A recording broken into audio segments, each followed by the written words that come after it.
Madame, Monsieur, bonjour. Deuxième nuit de violence à Clichy-sous-Bois pendant des heures. Ce sont de véritables scènes de guérilla urbaine qui ont opposé bande de jeunes aux forces de l'ordre. Au cours de ces affrontements, une balle de gros calibre a même été tirée sur un fourgon de CRS. Une quinzaine de jeunes ont été placés en garde à vue. Reportage cette nuit, Amaury Guibert, Lionel Langlade et Jean-Marc Nouknouk.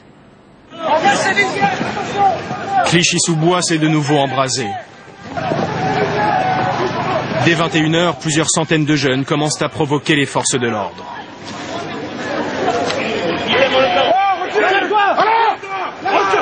Dans la mêlée, des habitants qui tentent de rentrer chez eux. Cette marche arrière, vous ne pourrez pas passer. Vous ne pourrez pas passer là. Justement, je voulais passer par là, mais je peux pas.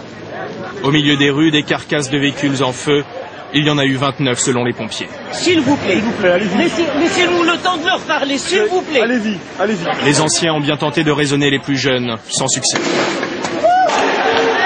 Rue après rue, les incidents se propagent jusqu'à la cité voisine des Bosquets, à Montfermeil. Début de mise à sac. Pendant 1 heure, les policiers se tiendront en retrait.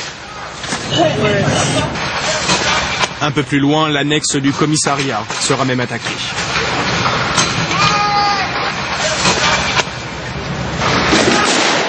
Puis les forces de l'ordre arrivent en tirant au flashball. Première dispersion, avant le constat des dégâts, ils sont importants.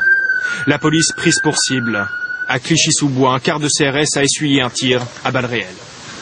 Une étape a été franchie et là on arrive quand même à des coups de feu tirés sur les forces de l'ordre. Donc là ça a passé un cap. Il y a des bandes qui commencent à s'organiser, des équipes de jeunes, ça caillasse sérieusement. Il y a effectivement des déferlements de violence qui n'étaient pas connus dans les 10 dernières années. Durant la nuit, 21 policiers et CRS ont été légèrement blessés. La première main, ça tire. Attention, ça caillasse là. D'où une tension supplémentaire dans les effectifs. Au pas de charge, ils investissent les allées de la cité et procèdent à des interpellations. 9 personnes ont été placées en garde à vue.